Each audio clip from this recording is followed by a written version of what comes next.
I taught religious education for 2 years, but by the end of the first year it was quite clear that this wasn't the appropriate career for me, and obviously also I wasn't going to go into the ministry. So I was at a loss. What should I do? And then a friend of mine suggested VSO, Voluntary Service Overseas. So I applied, and they sent me to teach English in a college in Ghana in West Africa. Wow, it was wonderful. I got such a lot from that experience. In particular, it helped me to become an atheist. 3 different things happened.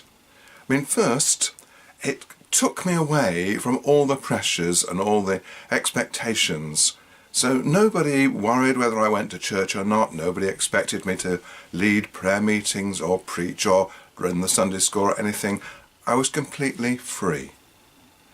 And the second thing was, of course, everything that happened was so exciting. So, for instance, I tried kneeling down for prayer. I didn't get this wonderful high that I used to get, because I could listen and hear the cicadas and the frogs and the monkeys and all the exciting things that happen in a tropical rainforest outside the window.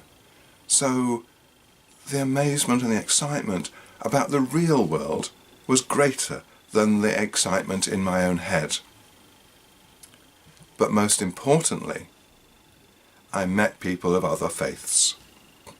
At first, I became very aware of people who were ancestor worshippers. Well, worshippers not quite the right word, but they respected and venerated their ancestors.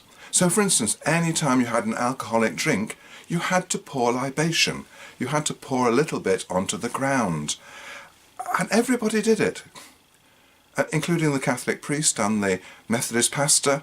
Everybody poured libation. Even if they were Christian. That was interesting.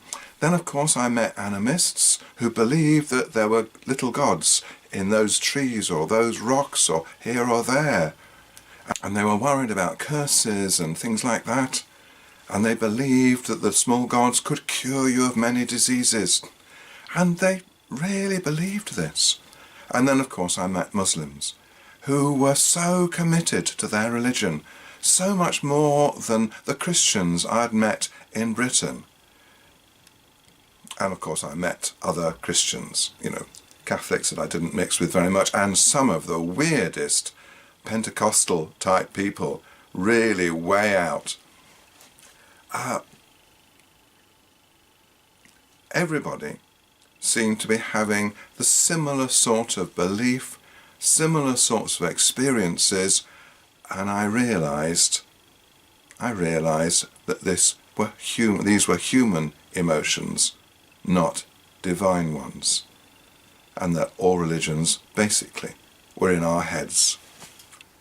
And so at last I was ready to make the step to leave my faith and become an atheist. To be continued.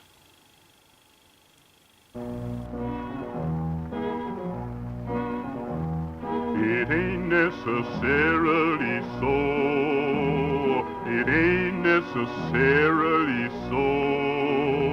The things that you're liable to read in the Bible, it ain't necessarily